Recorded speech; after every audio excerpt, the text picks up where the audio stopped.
dictada esta clase hoy, así que espero que salga razonablemente bien.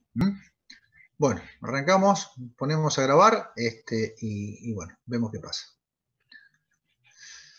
Bueno, entonces la idea es, después de lo que vimos el día martes, donde vimos generalidades, cosas, digamos, que indican el efecto de los sismos en las estructuras, y vemos generalidades acerca de cómo, en principio, cómo se generan los sismos y cómo afectan a nuestra estructura. Ahora vamos a ver el reglamento en cuanto a lo que implica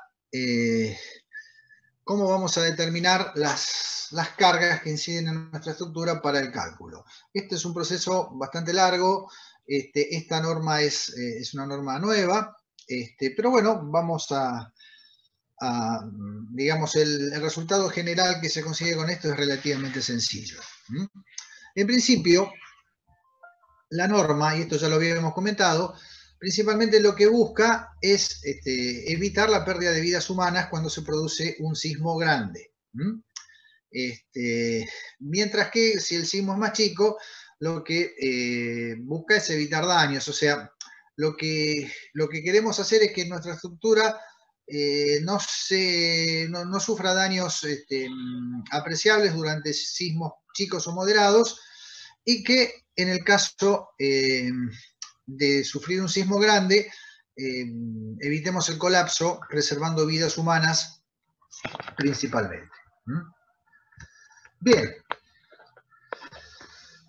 Entonces, lo que tenemos que definir es un terremoto de diseño, que se va a definir en base a la peligrosidad sísmica de la zona en la cual esté emplazado el edificio, y también en cuanto a las condiciones del terreno, y también en cuanto a la importancia de la construcción. Son todos factores que vamos a ver que la normativa los va a ir teniendo en cuenta. De todas maneras, y para ir un poco viendo a qué apunta todo este proceso que vamos a ir describiendo, lo que vamos a determinar finalmente, después de todo este desarrollo, es un coeficiente, que lo vamos a llamar C, que multiplicado por la masa del edificio nos va a dar el esfuerzo cortante, o sea, un esfuerzo horizontal aplicado en la base del edificio, que va a simular la acción del sismo, o sea, la acción del terremoto, y que después los vamos a distribuir en los diferentes niveles. Pero básicamente todo el desarrollo apunta a obtener un coeficiente sísmico por el cual vamos a multiplicar la masa del edificio para así hallar como es el valor de la acción sísmica. Bien. Pablo, perdóname, Pablo, hay algunos alumnos que no los puedo admitir, si lo podés admitir vos. A ver, espera, a ver. Vamos a ver cómo es esto. Disculpa. Está bien, vamos a pausar acá.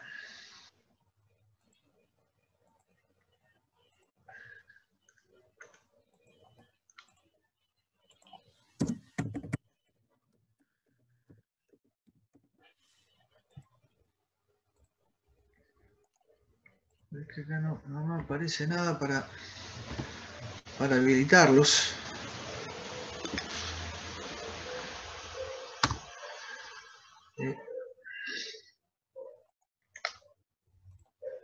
Acá está.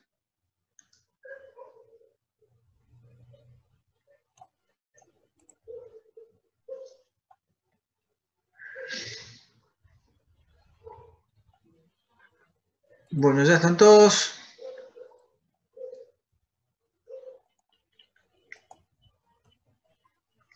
A ver. Que no me apareció.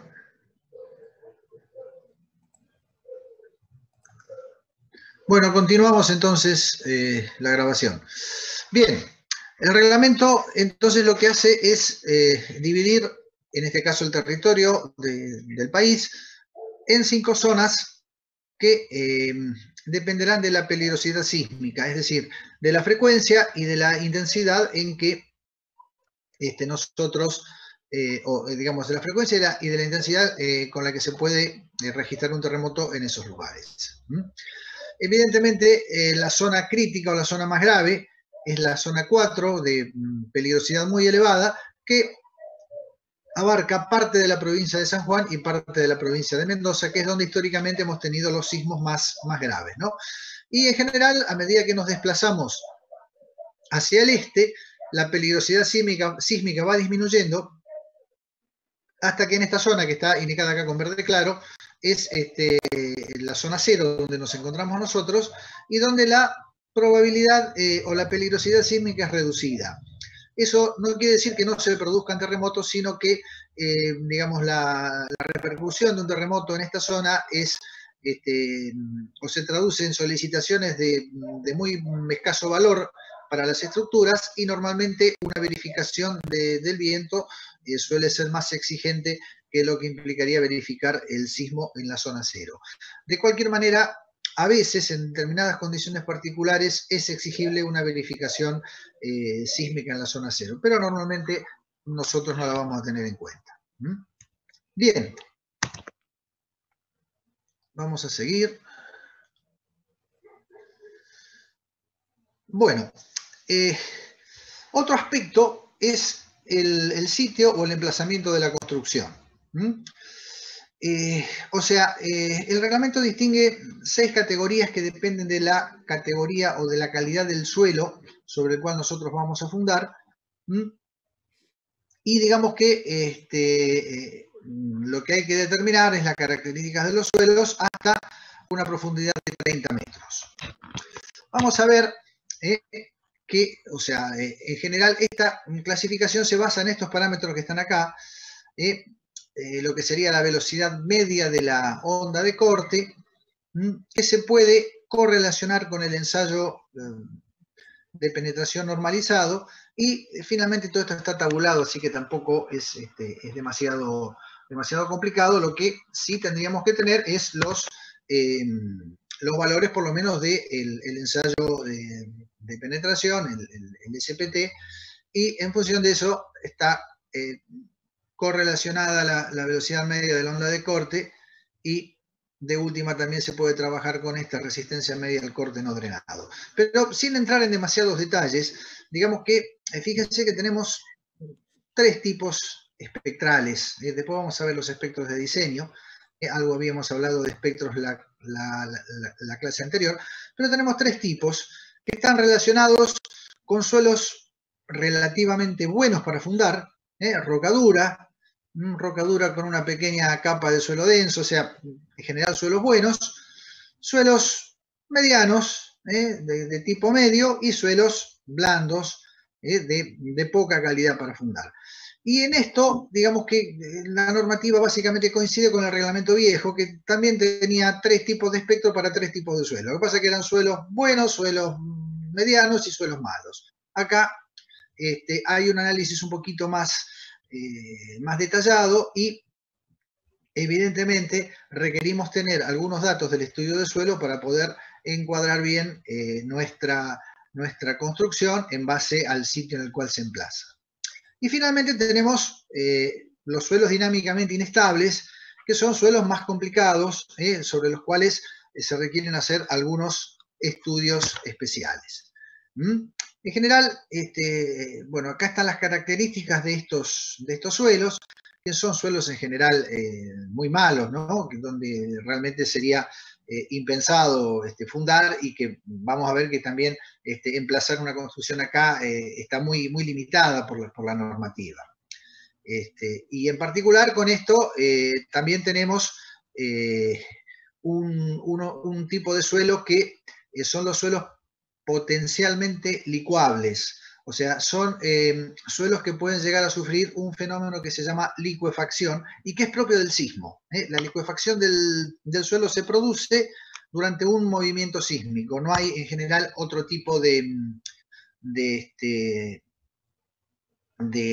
fenómeno que la pueda producir, y que ahora vamos a ver un poquitito, explicar de qué se trata. Bueno, acá tenemos la clasificación si los suelos presentan estratos de diferente tipo. Y también son fórmulas, digamos, que toman estos parámetros, digamos, cuando tenemos dentro de esos 30 metros que estudiamos diferentes tipos de suelo. Bien.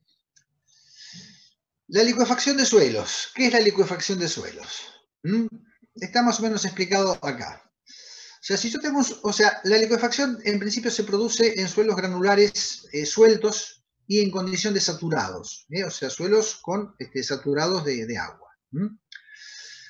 Entonces, ¿qué es lo que pasa? Si estos suelos granulares sueltos son sometidos a un esfuerzo de corte y no hay posibilidad de que el agua salga, no hay posibilidad de que drenen, entonces tienden obviamente a compactarse, a densificarse, a disminuir el volumen, y eso hace que aumente la presión interna de poros en el agua, porque el agua no puede salir. O sea, estamos ante suelos donde hay una imposibilidad de drenar. Entonces, esta presión de poros es una presión positiva, que digamos que contraria a la cohesión, a ese efecto de contracción que empieza a tener el suelo. Lo que hace es romper, digamos, las tensiones de confinamiento, anulándolas, y entonces lo que hace es que el suelo se transforme en una masa fluida, en una especie de arena movediza de resistencia. Ese es el fenómeno de licuefacción. ¿Y por qué es principalmente un fenómeno que se produce durante un sismo? Porque si yo tengo un suelo limpio, donde no tengo exceso de finos, una arena limpia, es una arena permeable. Y si yo la someto a una solicitación, en general, ¿qué es lo que va a pasar? El agua va a drenarse, va a ir sin problemas, y el suelo no se va a licuar. Pero en el caso del sismo, donde tengo cargas que son cíclicas, es decir, que van y vienen, cambian de sentido muy rápidamente, en fracciones de segundo, no le da tiempo al agua a drenar. Y entonces ahí sí es donde se generan esas presiones positivas que anulan la tensión de confinamiento del suelo y generan este proceso de licuefacción. En concreto, si estamos ante un suelo de estas características, hay que escaparle y evidentemente no vamos a poder hacer grandes cosas con un suelo de este tipo. El reglamento da algunos procesos para evaluar la licuefacción o las posibilidades de licuefacción del suelo, cosa que, digamos, antes el reglamento viejo no lo hacía, sino que directamente nos remitía al estudio de suelos. Y bueno, acá en base del número de golpes del ensayo de penetración y de la profundidad del estrato que se trate, vamos a poder tener una idea de si el suelo es licuable o no. Entonces, bueno, acá tenemos las condiciones para que este suelo, en este caso, sería un suelo no licuable, cuya licuación es improbable, donde evidentemente una de las condiciones es que no existan mantos o lentes de arena o limos saturados hasta o dentro de esos 30 metros que estamos estudiando. Después tenemos diámetro de los agregados y una condición a cumplir por el ensayo de penetración, donde estas son unas constantes que están tabuladas y este valor de Z es la profundidad del manto que estamos estudiando. Acá tenemos estos valores B1 y B2 y estos valores A1 y A2 también tabulados, dependiendo de la zona sísmica, que son similares, pero bueno, estos van a estar o van a actuar acá en el caso el que el suelo sea o tenga altas probabilidades de ser un suelo licuable. Son condiciones opuestas a la anterior, donde acá tenemos mantos de arena o limos saturados, tenemos otro tamaño para los agregados y donde el número de ensayos debe cumplir estas condiciones, donde A1 y A2 son las constantes que están tabuladas. Bueno, y finalmente, bueno, hay un anexo, no nos vamos a meter con esto, que hace un estudio un poquito más más detallado del tema, pero bueno, no vamos a ir más que acá. Sí tener en cuenta, insisto, que si el suelo es licuable, bueno, como aquí explica, las posibilidades de fundar en ese suelo están muy limitadas. Y se admiten algunas fundaciones en construcciones de los grupos de destino A, B y C, que ahora vamos a ver cuáles son. O sea, el A0 es el más crítico, en el A0 un grupo que se llama A sub 0, que son construcciones esenciales donde no se admite fundar en un suelo licuable. Y bueno, acá tenemos algunas condiciones a cumplir. Fíjense, una estructura constituida por muros portantes de altura inferior a 7 metros y no más de 2 pisos, con una presión transmitida al suelo menor que 0,06 megapascales y con una relación H sobre L inferior a 0,7. O sea que si estamos limitados a 7 metros no tenemos mucha alternativa de hacer grandes cosas en un suelo licuable. Bueno, en base al destino, que es lo que nos queda por ver, esto es muy similar a lo que hacía la norma sísmica anterior y también a lo que se hace, a lo que ya han visto con carga de vientos. Dependiendo del destino de las construcciones, hay algunos factores que hacen que tengamos que dimensionarlas con un esfuerzo sísmico un poco mayor para asegurar su estabilidad.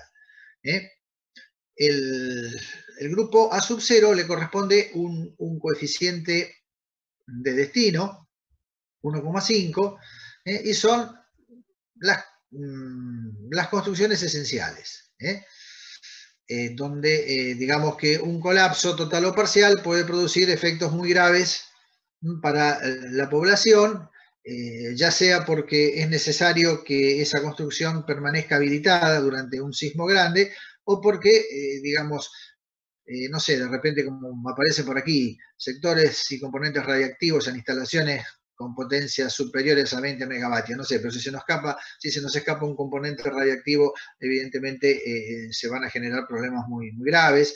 Igualmente si tenemos gases o líquidos inflamables o tóxicos, es decir, estas construcciones son las que están más, no digamos sancionadas, pero sí protegidas por el reglamento.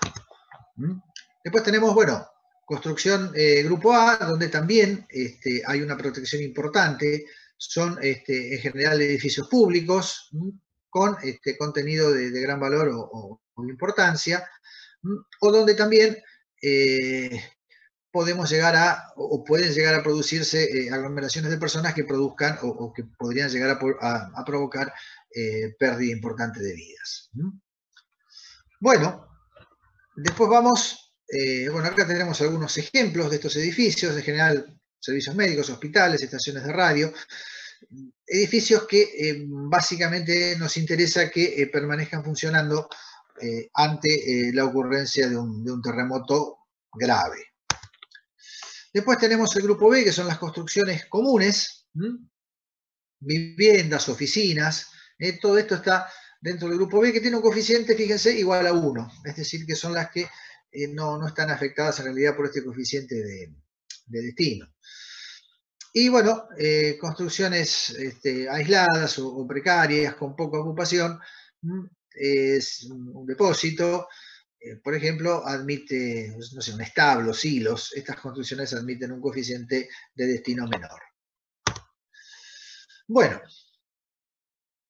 cuando hablamos de las condiciones que requeríamos para un diseño sísmico eficaz en la clase anterior, hablamos de regularidad, es decir, digamos que era importante que nuestro edificio fuera regular en el sentido de mantener ciertas condiciones de simetría y que tuviera una distribución de masas más o menos pareja, o sea que fuera regular tanto en planta como en altura, una distribución en altura pareja de las masas que en general van aumentando hacia abajo, a medida que nos acercamos a la superficie, porque en general vamos a requerir un aumento de resistencia, y plantas regulares en forma y también en distribución. Bueno, el reglamento establece algunos parámetros para determinar esta regularidad estructural y que están basadas en estos desplazamientos que están acá y que están descritos acá. Ahora vamos a ver un esquemita de cómo son.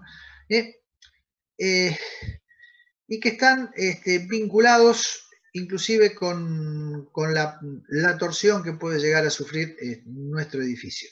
Pero esto nos va a traer aparejado un problema, no digo un problema, pero sí algo que vamos a tener que hacer previamente, o sea, vamos a tener que calcular el modelo.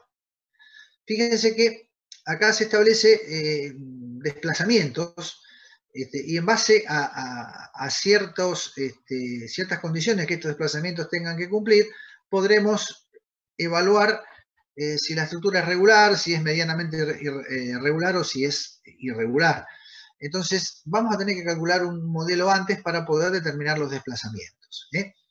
Estos desplazamientos, digamos, delta B sub K, diferencia entre el desplazamiento horizontal correspondiente a la cabeza y al pie del nivel K, medidos en un borde de la construcción en la dirección analizada. Creo que es más fácil si los vemos acá. Acá los tenemos. Fíjense, este es el desplazamiento delta B sub K mínimo, digamos, por efecto de torsión. Este es el máximo y este es el medio. Y estos son los valores que, digamos, que tenemos que determinar. Y obviamente lo vamos a determinar con un cálculo. Y bueno, en base a estas, digamos, a estos desplazamientos determinados, si estos cumplen diferentes relaciones, vamos a caer dentro de algunos de estos cuadritos que nos van a determinar si la estructura, fíjense, esta es una estructura regular, cuando la relación entre el delta BK y el medio es menor que 1,2, si está entre 1,2 y 1,4, tiene una regularidad media, y acá la irregularidad es extrema. En general, si caemos en estos casilleros, dependiendo de la zona donde estemos, es muy probable que la norma nos lleve a rediseñar nuestra estructura para hacerla más regular. Bueno, acá tenemos además otras condiciones que tienen que cumplir, que básicamente implica condiciones, fíjense, estructuras regulares cuando los elementos resistentes son continuos en altura y el esfuerzo se mantiene en un único plano vertical. O sea, lo que estamos midiendo acá, en resumidas cuentas, es la regularidad en planta y que está principalmente vinculada a la mayor o menor posibilidad de que tengamos torsiones grandes. Y después, bueno, aparecen algunas cuestiones también a considerar, como son, por ejemplo, el hecho de tener esquinas entrantes en la construcción. Si la proyección de la planta se extiende más allá de la esquina entrante en una longitud menor al 15%, la estructura es regular, y si nos escapa al 15% es mayor. Perdón, es irregular. Acá tenemos algunas, bueno, acá tenemos el tema de los desplazamientos que tienen que ver con la torsión.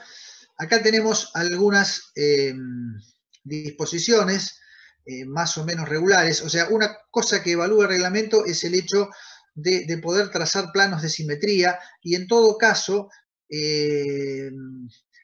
o sea, fíjense, por ejemplo, lo que en general tenemos que escapar es tener elementos estructurales oblicuos, salvo, como en este caso, que podemos trazar algunos planos de simetría en el eje horizontal y en el eje vertical. Acá tenemos de vuelta elementos dispuestos en forma oblicua, pero también la estructura es simétrica, tiene varios ejes de simetría, y este otro no, este es irregular, acá no hay manera de establecer planos de simetría. Bueno, y acá tenemos un poquito el hecho de las esquinas entrantes, lo que es el desplazamiento y el retranqueo, es decir, lo que la estructura se puede, digamos, fíjense acá, la planta baja está desplazada hacia adentro respecto de los pisos superiores. O sea que por ahí estos dibujos a lo mejor son más claros que que la definición expresada en palabras. Bueno, y acá tenemos las condiciones a cumplir para la regularidad en altura, donde acá también tenemos parámetros de desplazamiento, y que los tenemos representados acá. Son desplazamientos horizontales que tienen cada uno de los niveles. Esta sería principalmente la regularidad de rigidez, que está dada por los desplazamientos. O sea, cuanto más parecidos sean estos desplazamientos entre sí, la estructura va a ser más regular, porque quiere decir que no va a haber gran irregularidad o gran diferencia de rigidez entre un piso y otro. Inclusive, fíjense, los elementos estructurales, si digamos, la resistencia o las dimensiones de estos elementos aumentan hacia abajo, no habría ningún tipo de problema, y acá tenemos esta cuestión del retranqueo, digamos, de que una estructura se meta o salga un poquitito para afuera. Cuando se pasan ciertos valores, o hay una irregularidad manifiesta en la distribución de los elementos en altura, esta estructura también es irregular. Y bueno, acá tenemos también una regularidad de masas, que está dada también por la relación entre una masa y la masa de nivel superior, que tiene que estar entre estos valores. Estas dimensiones, que también están tabuladas, nos dan idea, la longitud de los elementos, digamos, en un nivel y en el nivel superior. Si superan ciertas relaciones, ya nos vamos de regularidad geométrica, y lo mismo pasa acá con la regularidad de resistencia. O sea, acá estaríamos evaluando los esfuerzos de corte en uno y otro nivel. Eso está tabulado en la hoja anterior, son las mismas fórmulas que tenemos en el dibujo. Pero con esto, digamos, y una vez que determinamos la regularidad o irregularidad de la estructura, la norma nos manda a determinadas secciones, y digamos que el caso más crítico es cuando nos manda el artículo 263, incisos A hasta E. Particularmente el inciso A establece, como les contaba, la necesidad de rediseñar la estructura y de volverla, o sea, hacerla un poco más regular. Acá tenemos una tabla donde están resumidas las limitaciones que podemos llegar a tener en el diseño estructural, dependiendo de la regularidad o irregularidad que experimente la estructura, tanto en planta como en altura. En general, fíjense, acá tenemos zonas para zonas sísmicas 3 y 4, o 0, 1 y 2. Si aparece la letra E, quiere decir que podemos trabajar con el método estático, que es el que vamos a ver, y que en general está permitido en la mayoría de los casos, ¿no? La D implica métodos dinámicos, método de superposición modal o análisis paso a paso, métodos más complejos. Y si caemos en la letra R, bueno, la norma directamente nos saca de la posibilidad de diseñar acá, se queda impedida la posibilidad de diseñar si caemos, digamos, en zonas sísmicas 3 y 4, con irregularidades extremas, o inclusive en zonas sísmicas 0, 1 y 2, para la categoría A0 también está prohibido diseñar en esas condiciones. O sea que, digamos, tenemos un cierto rango de posibilidades de diseño que están determinadas por la irregularidad. Esto es una novedad de este reglamento. El reglamento anterior no es que no lo tenía en cuenta, indicaba que había que tener criterios de regularidad en el diseño, pero no los cuantificaba, no los mensuraba como hace este reglamento. Bueno, entonces, tenemos ya definidos prácticamente todos los parámetros que necesitamos para determinar nuestro espectro de diseño. Habíamos visto entonces lo que era un espectro en la clase anterior, y que el espectro salía de aplicar el acelerograma de un terremoto a una masa, a un oscilador, digamos, de un grado de libertad, al cual le íbamos modificando los diferentes parámetros, y veíamos cómo reaccionaba ese oscilador ante el acelerograma modificando los parámetros tanto de masa como de la constante elástica de un resorte que habíamos colocado por allí. Y digamos, habíamos visto también que normalmente para una determinada condición de periodo o de frecuencia de ese oscilador era la que determinaba o la que producía las máximas aceleraciones sísmicas. Bueno, imaginemos ahora que hagamos o que hacemos ese proceso con los acelerogramas que hayamos obtenido de un montón de terremotos y hacemos una especie de envolvente que contemple la mayoría de los casos.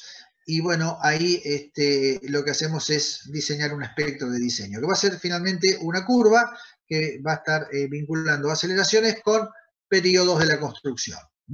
Y esas aceleraciones van a estar expresadas como pseudoaceleraciones, es decir, en función o como fracción de la aceleración de la gravedad. Y este es un espectro típico. Y este reglamento, digamos, tiene no sé, un error, pero en todo caso una omisión bastante grave. Porque este dibujo del espectro, que es fundamental para entender de qué estamos hablando, está en un solo lugar del reglamento, que es en la tapa. Después no hay ningún dibujo de estos espectros en ningún otro lugar. Mientras que el reglamento anterior tenía dibujados los diferentes espectros dependiendo del tipo de suelo y de la zonificación sísmica. Los espectros tienen todas la misma forma. Lo que ocurre es que acá, o sea, tienen partiendo de un periodo cero, hay una curva que en general es recta, o sea, una distribución recta, y todos presentan un plafón, superficie plana, que coincide con la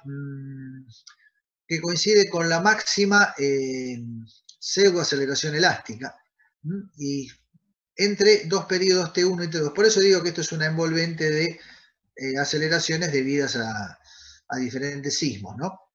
Y bueno, ¿esto qué nos está indicando? Y que si el periodo natural de nuestra construcción nos cae entre estos valores T1 y T2, estamos en problemas porque la pseudoaceleración o la aceleración sísmica que vamos a tener va a ser la máxima. Si nos escapamos de este rango de valores, vamos a tener valores de pseudoaceleración menor y por lo tanto la solicitación de nuestro edificio ante ese terremoto de diseño va a ser menor. Y eso es todo. Estos valores están tabulados, estos valores están todos tabulados, así que es relativamente sencillo, en función de la tabulación de estos valores,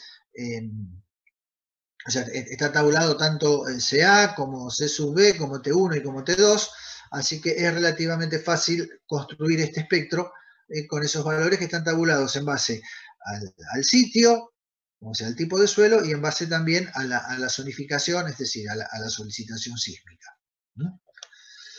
Bueno, estos espectros de diseño, entonces, están hechos para estructuras con un amortiguamiento del 5%. O sea, es un coeficiente que es típico de las estructuras en general de hormigón, que determinan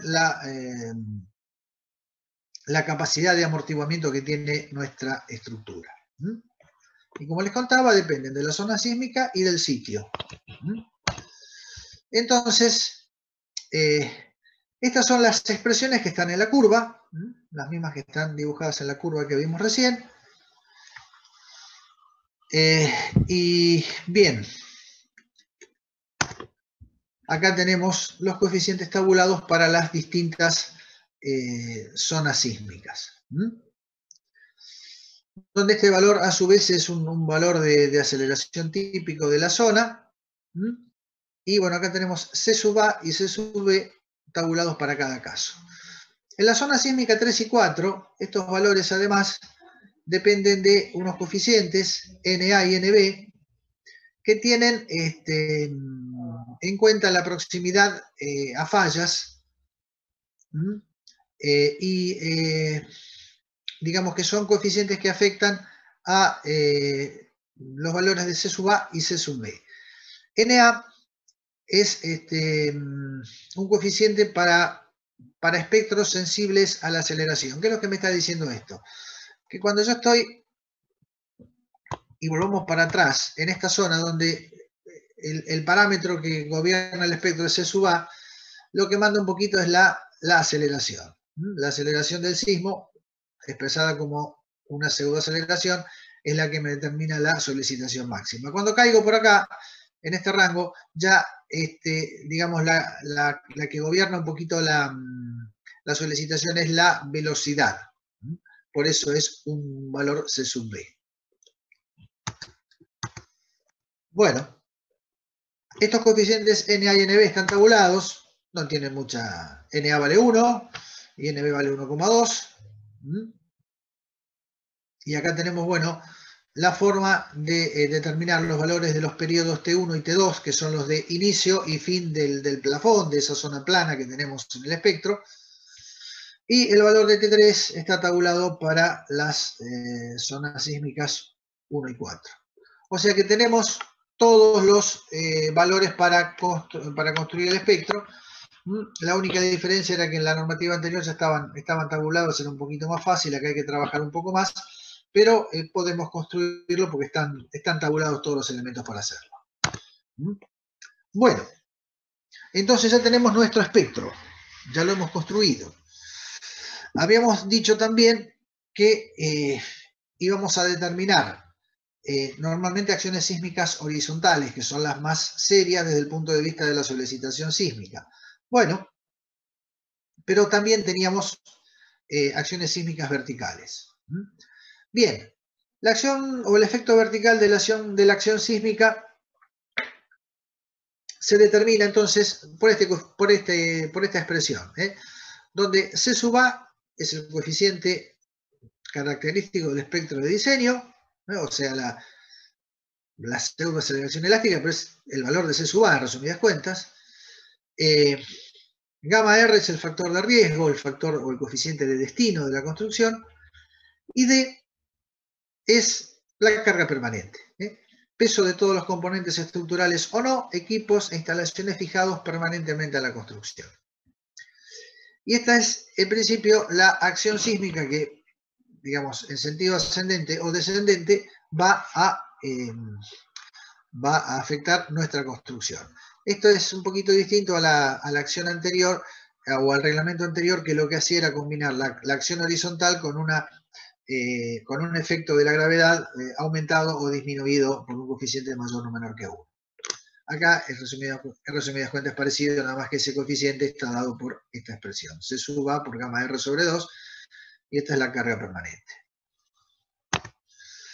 Bueno, para determinar las acciones horizontales todavía tenemos un pequeño recorrido, no muy largo, pero nos queda un recorrido todavía. En principio dijimos que íbamos a hallar o a determinar un coeficiente que multiplicaba a las masas del edificio. Pero bueno, además de las masas del edificio y en general de todas las cargas permanentes, tenemos también sobrecargas. O sea que lo que tenemos que determinar también es la posibilidad o no posibilidad de tener todas las sobrecargas actuando a la vez. Evidentemente, es un poco exagerado suponer que toda la sobrecarga va a estar actuando en conjunto. O sea, digamos, pensemos en un edificio de un montón de pisos, que todos los pisos estén simultáneamente cargados con el máximo valor de la sobrecarga. Entonces, bueno, dependiendo de algunos parámetros, el reglamento va a fijar un factor de participación de la sobrecarga que va a ser menor que 1 y que vamos a ver que en general para unas viviendas está en el 25% de la sobrecarga. O sea que como punto de partida, y esto ya lo hemos visto también para otros análisis previos, en general para edificios de vivienda con espesores usuales de losa, con dimensiones usuales de viga, más los efectos de las paredes y una porción de la sobrecarga, es razonable tomar un valor de 1 tonelada por metro cuadrado. Bien, esto es un valor típico. Y otra cosa que, bueno, que vamos a tener que determinar también, porque todavía no lo hicimos, es el periodo natural de vibración de nuestra construcción. Pero interesa acá también inclusive tener este valor de carga aproximado, y vamos a ver ahora cuando determinemos también el periodo. Ustedes piensen que la aceleración máxima depende, digamos, o es la misma, la aceleración máxima, para periodos que estén entre dos valores que son t sub 1 y t sub 2.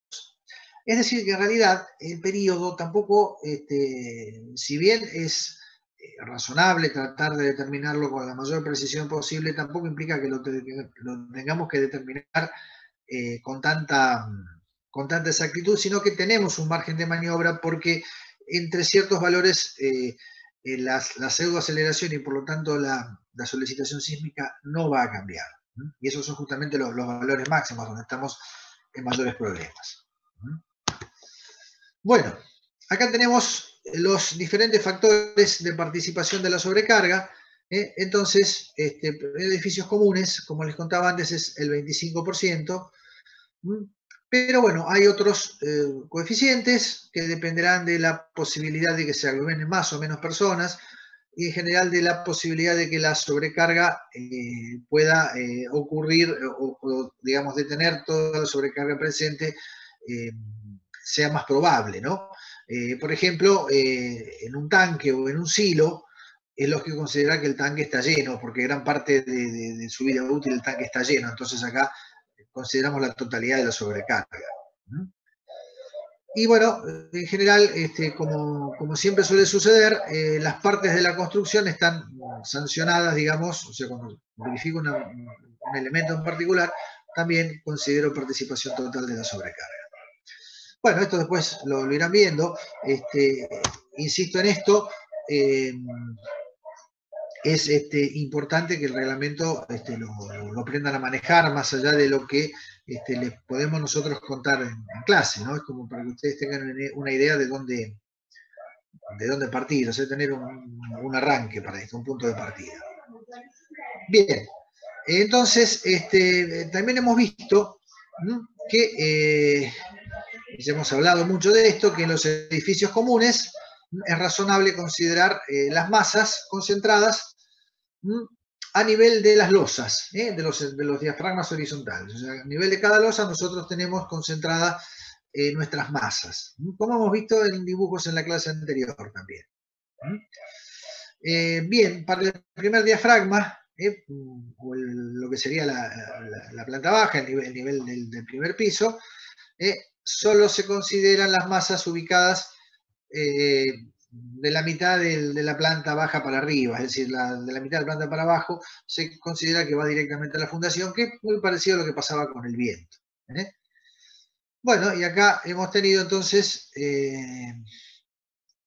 finalmente, bueno, hay una consideración acerca de elementos salientes del último nivel, que se pueden considerar, digamos, si el peso, la incidencia de estos elementos no supera el 25% del peso total del nivel, se pueden considerar dentro del último nivel. O sea, si tenemos una caseta, una buhardilla, un tanque, algo que no sea demasiado grande o demasiado pesado, lo podemos por ahí considerar concentrado también en la última planta. Bueno, acá tenemos la combinación de acciones sísmicas, donde esta carga E es el terremoto, earthquake del inglés earthquake, y acá tenemos, bueno, digamos, diferentes combinaciones, donde D es la carga muerta, esta es la carga viva, y esta, si no me equivoco, es la carga de nieve. Y lo que sí es importante es que no se requiere considerar la simultaneidad de viento y sismo. Demasiada mala suerte tendríamos si justo tenemos el viento máximo el día que se produce el peor terremoto posible. O sea, ya sería una locura diseñar en esas condiciones. Bueno, entonces ya tenemos como es la determinación de la participación de las sobrecargas, y también, digamos, en nuestro coeficiente sísmico van a intervenir principalmente este factor de reducción, que toma en cuenta el comportamiento en estado último de la construcción, en su conjunto, es un factor que es menor que 1. Y después tenemos estos dos coeficientes que son un factor de amplificación de deformaciones, que tiene que ver con la relación entre las deformaciones últimas y las deformaciones elásticas. Esto está relacionado con lo que se llama también ductilidad de la construcción, o sea, la posibilidad de incurrir en un campo de deformaciones plásticas una vez superado el límite elástico, obviamente sin colapsar la estructura. Y este factor de sobreresistencia, que establece una relación entre la resistencia de diseño de los componentes estructurales y la resistencia última efectiva. Es decir, nosotros diseñamos usualmente una construcción para un determinado valor de tensión del acero, diseñamos por un valor de fluencia en la tensión del acero, por una determinada tensión del hormigón, pero ¿qué es lo que ocurre? Si nosotros solicitamos a un elemento estructural por encima de esos valores y hacemos que el acero entre en fluencia, el elemento no necesariamente se va a romper, sino que todavía va a tener una capacidad de resistir, aún sufriendo grandes deformaciones, hasta que posteriormente se produce el colapso. Ese factor de sobreresistencia también tiene injerencia, o sea, es lo que está midiendo, resumidas cuentas. De todos modos, el que nos va a interesar por ahora, es este factor de reducción. Bueno, están tabulados los factores de reducción para estructuras de hormigón armado, y esta tabla sigue, después vienen para estructuras de mampostería, estructuras metálicas. Yo acá puse solamente las de hormigón porque son las que nos interesan.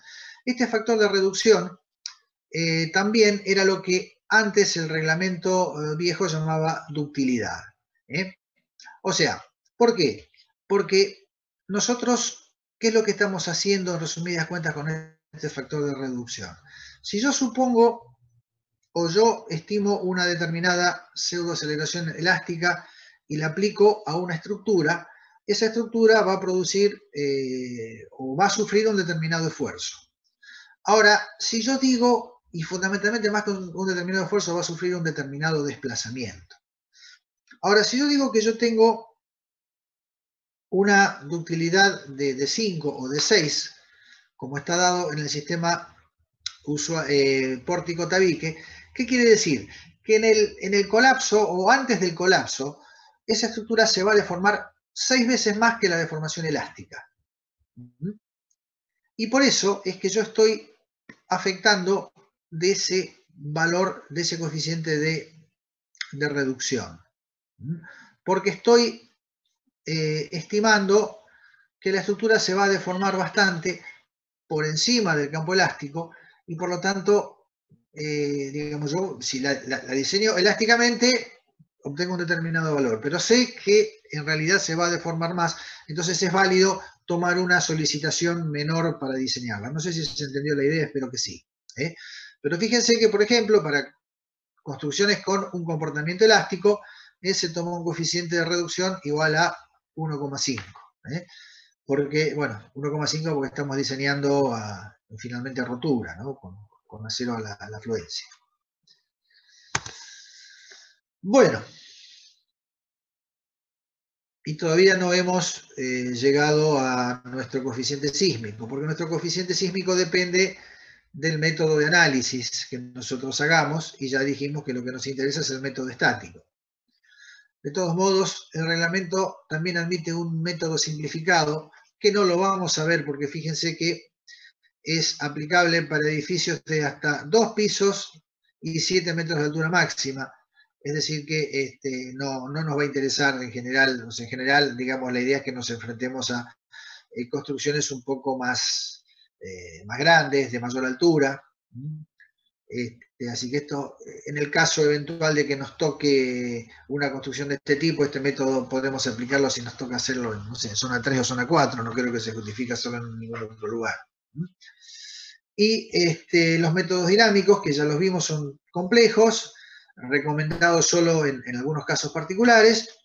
Y finalmente, el método estático, ya hemos hablado de esto, donde, al igual que hacíamos con el viento, transformamos la acción sísmica, que es dinámica, en un sistema de fuerzas estáticos, paralelo a la dirección analizada, y que acá, en vez de aplicarlos, o sea, digamos, muy parecido a lo que hacíamos con viento, pero en este caso nuestra fuerza no va a estar aplicada en la cara de la construcción, sino que va a estar aplicada en el centro de masa, en cada nivel o en cada entrepiso. Ese es el método estático. Bueno, el método estático, digamos, se admite, fíjense, para todas las construcciones de hasta 3 niveles con alturas menores que 9 metros y para, en general, las construcciones que cumplan las condiciones que están indicadas en esta tabla. Tenemos un campo bastante amplio para aplicar el método estático, inclusive en zonas 3 y 4, fíjense, para una categoría B, que es la que en general nos vamos a encontrar con un edificio en altura, permite en zona 3 y 4 hasta 45 metros de altura. Y acá tenemos, bueno, las condiciones de regularidad en planta y de regularidad en altura que también tendríamos que cumplir. Pero en general, pensemos que un edificio de 45 metros de altura es un edificio importante, de altura considerablemente mayor a todos los que tenemos en Bahía Blanca, ¿no? E inclusive si nos vamos desde la zona 3 y 4 podemos trabajar hasta 60 metros de altura. O sea que el campo o el rango de aplicación del método estático es bastante grande en cuanto a las posibilidades de la altura, y bueno, tendremos que verificar algunas de estas condiciones de regularidad en planta que las vimos anteriormente. Bueno, entonces, finalmente vamos a llegar a lo que estábamos buscando, que es determinar el esfuerzo de corte en la base. El esfuerzo de corte en la base lo llamamos B sub 0 y es un coeficiente sísmico C, que ahora lo vamos a determinar, por W, donde W es la masa total del edificio, donde tenemos en cuenta, cuando hablamos de masa total, estamos hablando de todas las cargas permanentes más la sobrecarga por su coeficiente de participación. O sea, fíjense que este valor W es la suma o la sumatoria de las masas en cada uno o concentradas en cada uno de los niveles directamente. Entonces, el valor del coeficiente de diseño C, fíjense, vale el valor de la pseudoaceleración elástica, S sub A, que la sacamos del espectro, por el coeficiente de riesgo sobre el coeficiente de reducción. Entonces, dependiendo del periodo que tengamos, este espectro o este valor, esta pseudoaceleración elástica vale 2,5 de C sub A, vale C sub B sobre T, o C sub B por T3 sobre T2, que son los valores que teníamos indicados para el espectro. O sea que entramos, en resumidas cuentas, en la curva del espectro, sacamos S sub A, y con S sub A directamente multiplicado por el coeficiente de riesgo y sobre el coeficiente de reducción, obtenemos nuestro coeficiente sísmico C. Este coeficiente sísmico C, en zonas sísmicas 3 y 4, tiene a su vez una limitación, donde este a su vez era una aceleración característica de la zona, y este N sub B era el parámetro de proximidad de fallas, para, en el caso de espectros controlados por la velocidad, esto para zonas sísmicas 3 y 4, y este otro valor para zonas sísmicas 0,1 y 0,2. Perdón, zonas sísmicas 0,1 y 2. Bueno, entonces, para entrar en la curva del espectro, lo que nos falta es determinar el periodo fundamental de la construcción, que como habíamos visto en la clase pasada, corresponde al primer modo de vibración. Y tenemos bastantes o diferentes maneras de calcularlo. Podemos aplicar métodos de la dinámica estructural, que son métodos relativamente exactos, fórmulas aproximadas o fórmulas empíricas. Y en este caso, las fórmulas aproximadas y las fórmulas empíricas son interesantes porque nuestro edificio no es o no está constituido solamente por estructura. Tenemos paredes, ventanas, o sea, tenemos un montón de elementos no estructurales que tanto por su ubicación como por su naturaleza influyen en el periodo y que los métodos exactos por ahí no los tienen en cuenta, no los tienen en cuenta porque no hay a veces manera de poder hacer un modelo tan exacto. Entonces, estas fórmulas empíricas son valiosas y nos dan una idea digamos, de cómo estar, de dónde estamos parados. Una fórmula aproximada que da el reglamento es que el periodo es directamente un cierto coeficiente C sub R por la altura total del edificio H elevada a un cierto valor X, y estos valores están tabulados, y dependen del tipo estructural, porque acá lo que nos interesa fundamentalmente es el tipo de estructura resistente que tenemos. Entonces, para pórticos de hormigón armado, caemos acá, en la segunda línea, con estos valores de C sub R y X. Fíjense que es una fórmula sumamente directa, que no tiene mayor complejidad.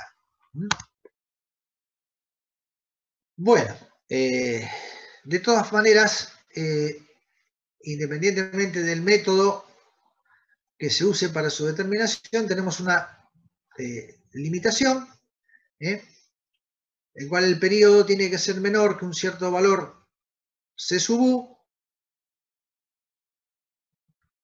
que está dado por este valor de A sub S, que es la aceleración que corresponde a cada zona sísmica y que también son valores que están tabulados.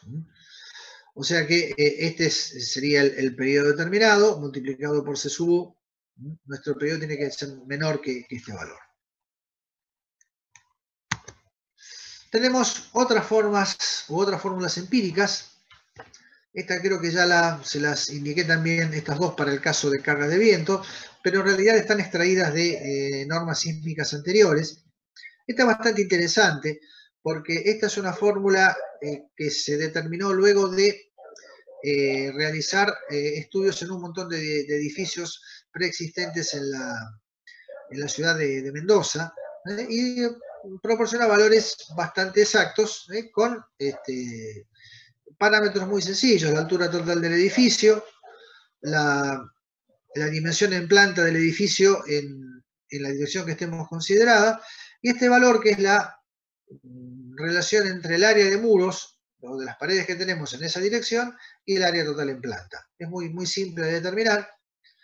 Tenemos esta otra, que es parecida a la primera, mucho más directa, un coeficiente alfa por el número de pisos, donde en el caso de pórticos de hormigón armado, este alfa vale 0,064, e inclusive en algún momento hemos hecho cálculos con ejercicios prácticos, y digamos que estas dos fórmulas, a pesar de ser bastante diferentes, dan valores de periodos bastante similares.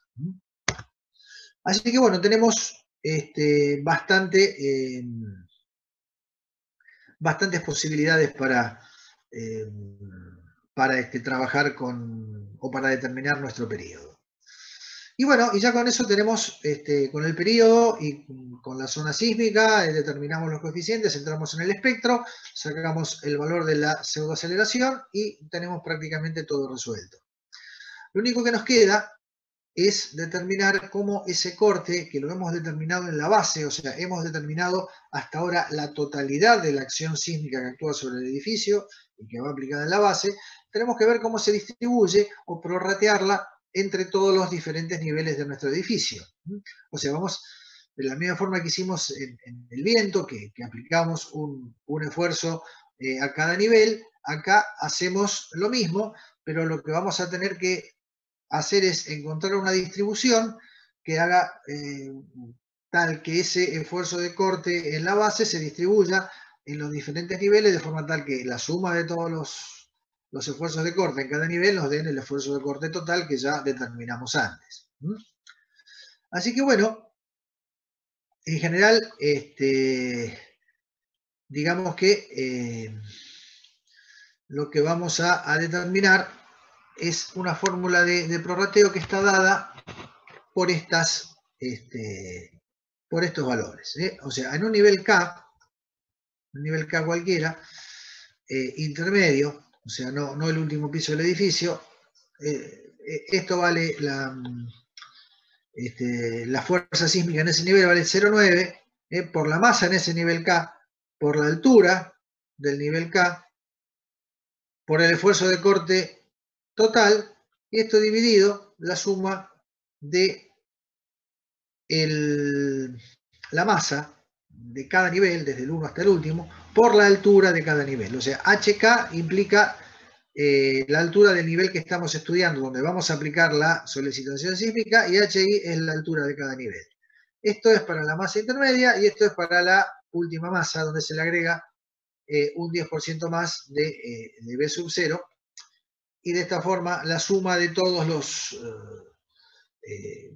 los esfuerzos de corte en cada nivel nos va a dar el valor B sub 0 total, que es el que nos interesa.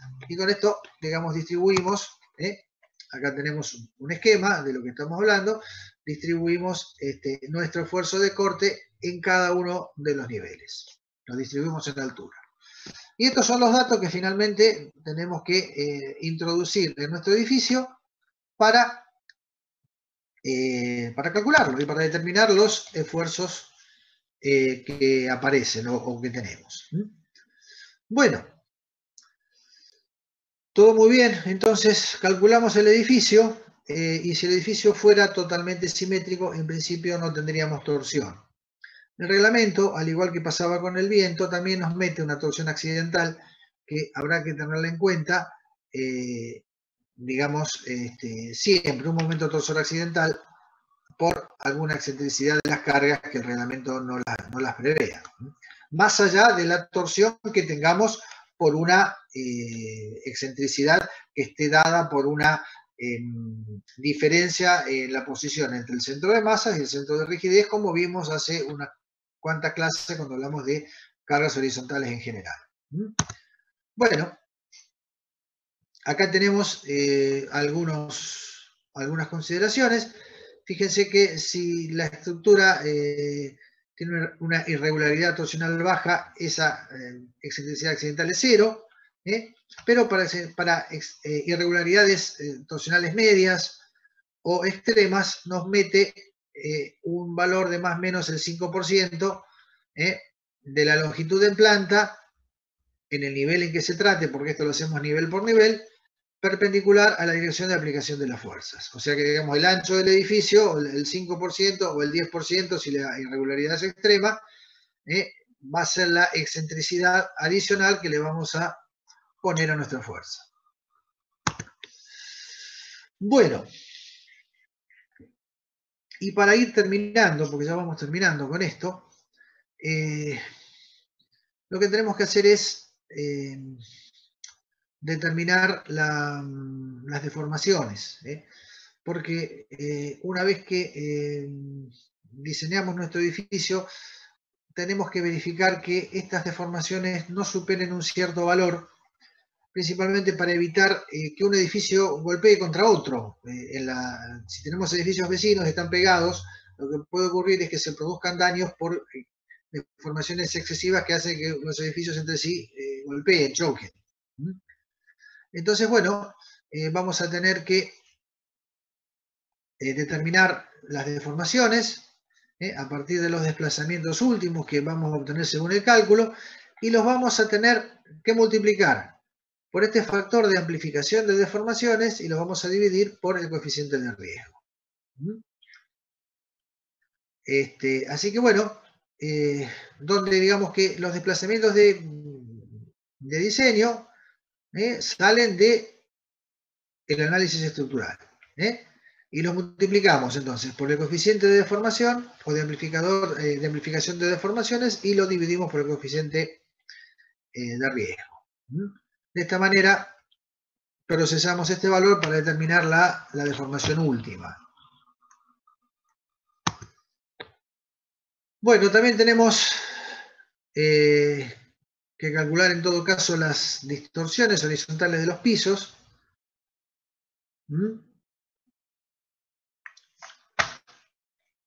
Sobre esto no tenemos mayores cosas de la que hablar, o sea, implica simplemente la distorsión, o sea, la diferencia de desplazamiento expresada en función de la altura de cada piso. Y que también tenemos que evaluarlas y verificar que no superen determinados valores. O sea, acá tenemos algunos parámetros para, una vez que hemos calculado las deformaciones, establecer un cierto control, donde tenemos una condición de daño, o sea, donde los elementos estructurales pueden ser dañados por esas deformaciones impuestas a las estructuras, y la otra forma es que cuando los elementos no estructurales estén vinculados de forma tal de no sufrir daños por las deformaciones de la estructura. Entonces acá tenemos, digamos, dependiendo del grupo de construcción y de la condición de daño o de no daño, la distorsión horizontal de piso admitida en cada caso. Fíjense que para estructuras del grupo C, en general, que son las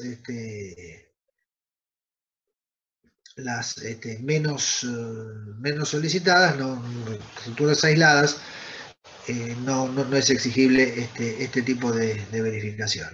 Pero básicamente lo que estamos haciendo es viendo cuánto se nos mueve un piso en relación a otro en sentido horizontal y limitamos esos valores de deformación.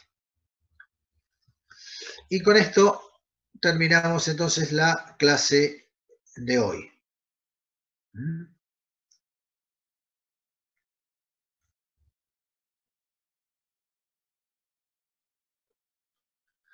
Bueno, no sé si ha quedado claro todo esto. No sé si alguno quiere hacer algún comentario. Yo traté de hablar bastante rápido para poder desarrollar el tema. Sé que es bastante aburrido, pero van a ver que la aplicación práctica no es tan compleja, por lo menos hasta acá. O sea, todavía tenemos un valor o un camino largo por recorrer en cuanto a algunas consideraciones que tenemos que hacer en relación al diseño. Pero la determinación de la carga sísmica para aplicar a nuestro edificio no es tan compleja, porque finalmente lo único que tendríamos que obtener sería el estudio de suelos para obtener la ubicación o los parámetros relativos al sitio, pero después el resto es muy sencillo, es determinar el coeficiente de riesgo. El coeficiente de reducción también es directo y tenemos que trabajar un cachito un poquito con el espectro. La determinación de los períodos fundamentales con las fórmulas aproximadas también es muy sencilla, con las fórmulas empíricas, así que en realidad el trabajo es relativamente simple. No digo que sea tremendamente sencillo, pero finalmente no va más allá de aplicar algún tipo de fórmula, ¿no? No sé si hay alguna pregunta.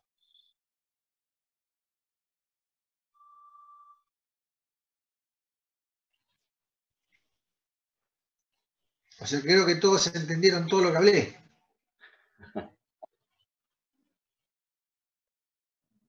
Bueno, me alegro. Así que bueno, esta era la clase que en principio estaba prevista para el próximo martes. Así que bueno, la damos por dada, obviamente, y el martes, o sea, les pido sí, por favor, que se metan de cabeza con el ejercicio de pretensado para el día, o sea, el fin de semana, como para poder el martes desarrollar la clase práctica, bajo apercibimiento y amenaza de que si no se van a tener que comer una clase teórica que es todavía peor que la que vieron hoy. Así que más vale que el martes traigan algo de práctica, más o menos armadito. Bueno, chicos, no sé si hay alguna pregunta. algo más que quieran. A ver, tengo alguien acá en el chat, me parece.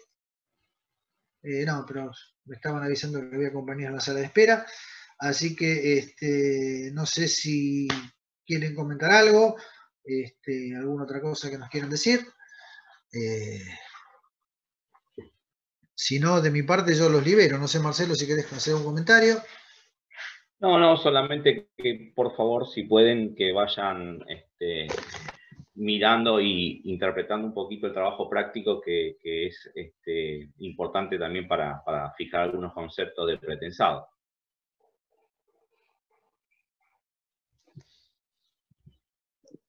Bueno, perfecto, profe. El lunes es el cuestionario, exactamente. No me pregunten cómo va a ser porque no lo sé. Todavía. Vamos a tratar. La idea tampoco es matarlos. La idea es tratar de evaluar lo que ustedes entendieron, lo que ustedes pueden llegar a hacer. La idea no es matarlo. El cuestionario no va a tener malas intenciones, digamos, si es por eso, no se preocupen. Pero bueno, estudia, nada más que eso.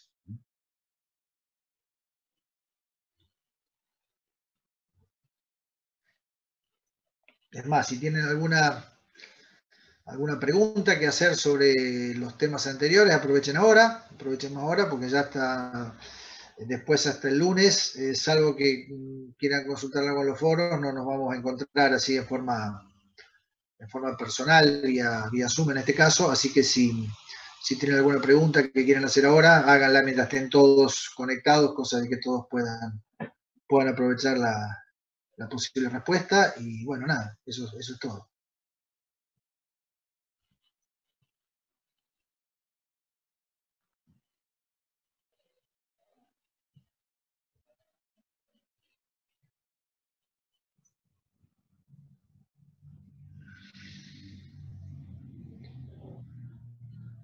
Bueno, están todos en silencio, así que si están todos en silencio, yo de mi parte los libero, no tengo más nada que decir por hoy, así que el lunes tendrán el cuestionario.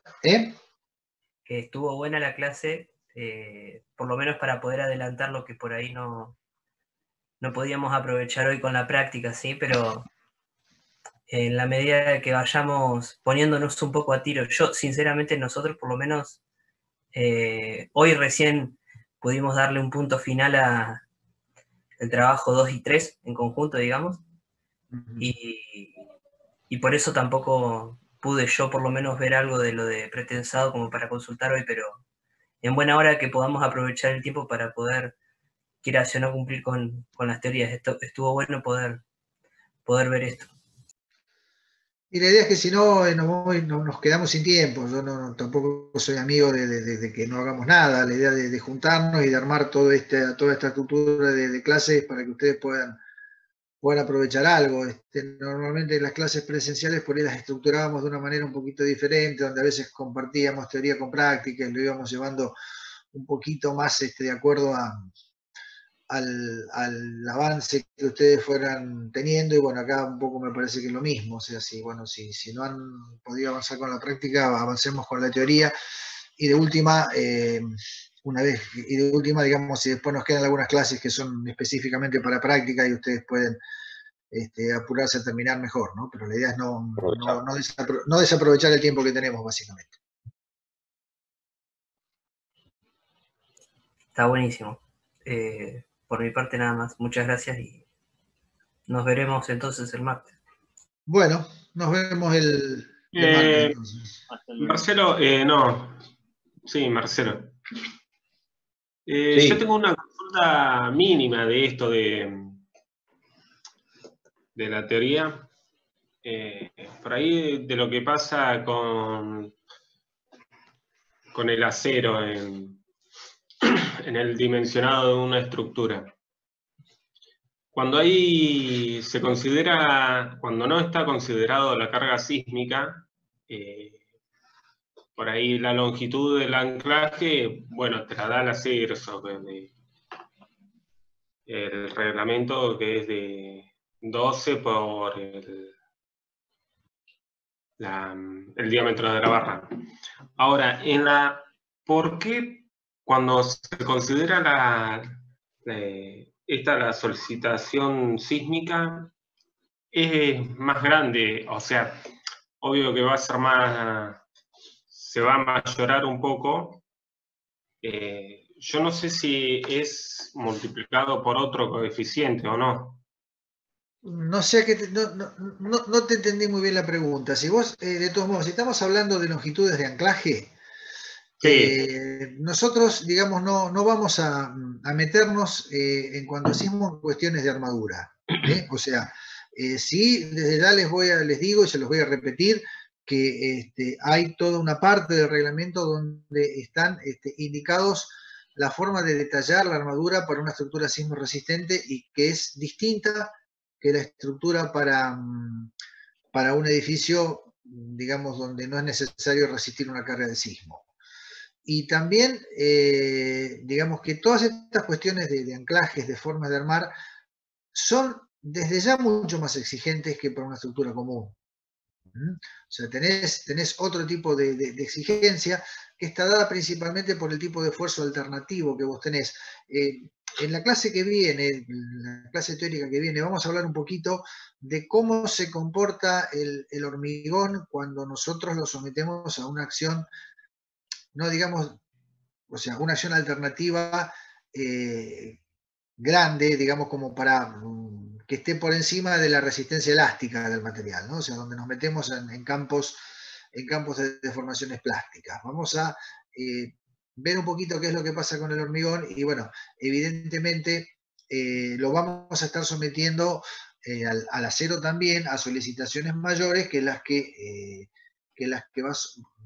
estaría sometido durante el campo elástico y por lo tanto vamos a tener longitudes de anclaje más exigentes. Todo el proceso de detallado de armadura es inclusive distinto porque en el sismo por ahí los momentos máximos también se producen en otros lugares. Principalmente las zonas de los nudos, de los encuentros vigas-columnas son los más críticos en relación al esfuerzo sísmico. Son críticos tanto para momentos, o sea, y tenés en esos lugares tanto momentos positivos como momentos negativos, dependiendo de qué lado venga el sismo y bueno, en fin, tenés una serie de consideraciones bastante importantes, y inclusive espero que podamos llegar por lo menos a hablar un poquito de eso. Yo no sé hasta dónde nos va a llevar hasta dónde nos va a dar el tiempo con lo que podemos hablar de sismo, y hasta dónde también va a dar la paciencia y la cabeza de incorporar tantos conocimientos juntos o tantas cosas nuevas juntas. Pero vamos a ver también, por lo menos vamos a tratar de ver que el proceso después, inclusive antes del detallado, el proceso de diseño, o sea, una vez que ustedes meten, o sea, llegan hasta el paso que llegamos hoy y cargan la estructura con la solicitación sísmica, después vamos a tener una serie de esfuerzos, pero a partir de ahí el proceso de diseño es muy artesanal. Es decir, ya no, por lo menos, van a ver que el proceso es necesariamente a mano, porque hay que empezar a hacer redistribuciones de momento y lo que vamos a tratar de buscar es que los momentos positivos y negativos sean en lo posible iguales, o sea, vamos a tratar de buscar armaduras iguales arriba y abajo de la viga, porque eso mejora el comportamiento, o sea, hay todos los criterios de diseño que son bastante especiales. Así que bueno, con eso ya lo vamos a ir viendo, ¿no? O sea, una cosa que también es, que no les dije, pero que bueno, es importante que la tengan en cuenta, es que en general los reglamentos CIRSOC se basan en las normas norteamericanas, en el reglamento ASI, para lo que es el ASI 318, para lo que es hormigón, la norma ACE, para lo que es carga de viento, pero en lo que es sismo, el reglamento IMPRE-CIRSOC toma como base la norma de Nueva Zelanda. Porque, no sé por qué en realidad, pero creo que se debe me parece que el principal motivo es que muchos de los redactores de las normas ISO que trabajan asiduamente con el tema sísmico se formaron en Nueva Zelanda, ¿no? Donde por la gran recurrencia de terremotos que tienen, hay una escuela sismo resistente también muy fuerte, ¿no? O sea, son, digamos, Nueva Zelanda, Japón, Estados Unidos, son países donde hay grandes posibilidades de tener terremotos graves. De hecho, Nueva Zelanda es todo un país, todo el país es zona sísmica, así que hay una falla que lo atraviesa por el medio. Así que bueno, en estos países, en México también, la ingeniería sismo resistente ha tenido desarrollos importantes y seguramente mayores que en nuestro país, donde la recurrencia de sismos grandes está bastante limitada a una zona de Cuyo, la zona de San Juan o sea, sur de San Juan y norte de Mendoza, y el resto del país está, digamos, menos castigado por los terremotos. Bien, bien, bien. Bueno, chicos, si no hay más nada, los libero. Nos vemos el martes. Dale. Nos vemos el martes. Buenas noches. Bueno.